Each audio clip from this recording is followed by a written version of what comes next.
And today's budget PC is all packed into this older CyberpowerPC case, which does feature a look inside with this plastic panel, but let's get the whole thing off and take a look. And packed onto this MSI Z390-A Pro ATX motherboard, there's an Intel Core i5-9400f CPU with 6 cores and 6 threads. Beside that is 16 gigabytes of Corsair Vengeance 3600MHz DDR4 RAM. And this would be an MSI GTX 1660 Ti VENTUS XSoC graphics card with 6 gigabytes of GDDR6 memory. As detailed here on the TechPowerUp website, this card has a boost in overall clock speeds, as well as a boost in theoretical performance. Windows 11 is installed on a Patriot P300 512GB NVMe solid-state drive.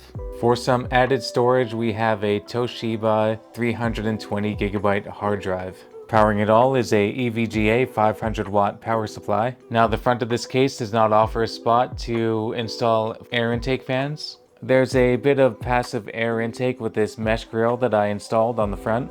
So for most of the cooling, we're relying on these two Corsair air exhaust fans that I installed on the top and rear of the case, which have a nice red and blue LED color scheme. And the stock Intel CPU cooler does the job, but you'll see in the gaming and benchmark section of the video, if you really want to stress the system, you'll probably want to look into a different third-party option. But this is a budget build, so I'll leave that up to the customer if they want to spend the extra money or not. Additional features to this case are 2x USB 2.0 microphone and headphone input, and beyond this panel is a CD/DVD-RW optical drive.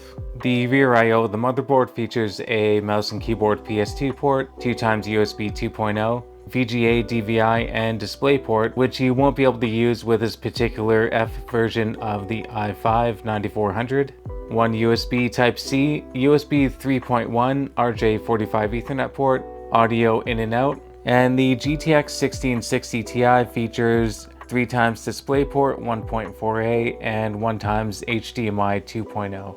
I'm really impressed with the performance of this PC, and it really goes to show how far you can stretch a budget. Intel's 9th generation of i7s and i9s are pretty high priced in the used market. You could invest in a CPU upgrade path, as well as RAM, and of course the graphics card. And this motherboard does feature some extra PCIe lanes for expansion.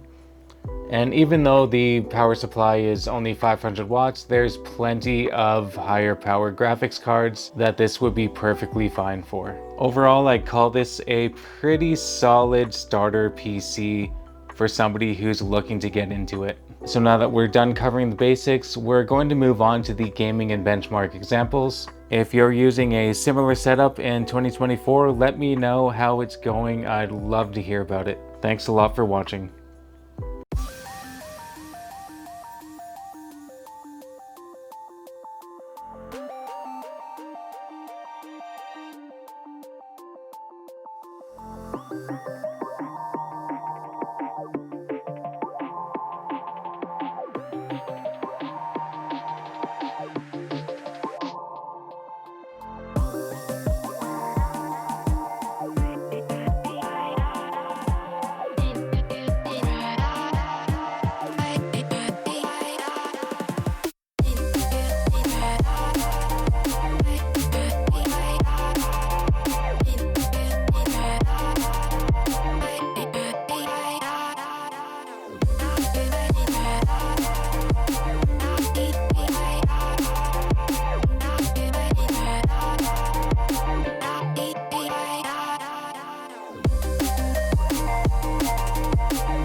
Bye.